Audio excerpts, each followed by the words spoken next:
Guys,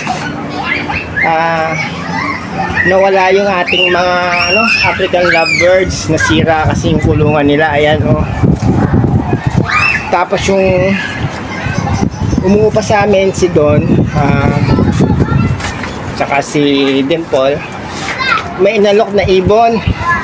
Nahuli daw ni Don dahil hindi raw kasi nakakalipad ng maigi. Yung pala, nakilala ko yung ibon nung binigay sa akin. Ito, si Blue Jan. Pila yan si Blue Jan. Ayan siya, oh. Kaya pala sabi ko, parang kilala ko tong ibon na to. Yung pala sa akin din. Kasi nga ayan, oh, nalaglag yung, nasira yung lalagyan nila, oh. Yung kulungan nila nasira, bumaksak.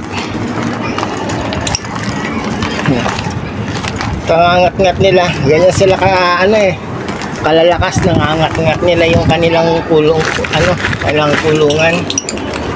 Wala na. Sayang pa naman, nag-iitlog na pa naman yung mga yon. Wala na. Kaya nung umaga lang natin sila, pinakain. Tapos eto, ngayong hapon, anong oras na ba ngayon? Oh, 6:02. 6:02. Ayan, ang ating ibon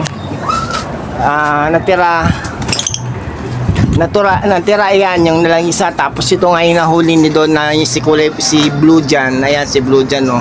Nakilala ko kasi pilay. Pilay naman talaga yon at may sugat yung paano.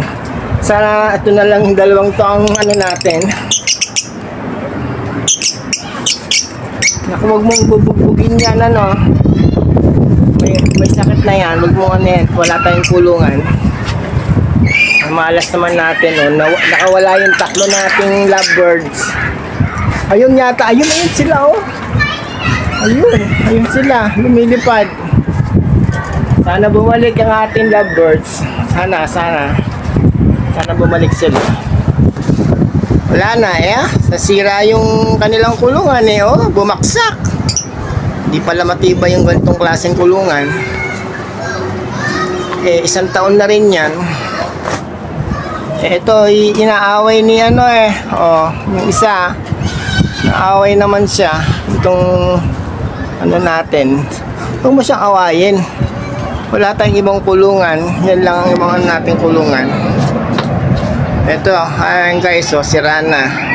Wala na rin yung tatlo nating African lovebirds, sayang.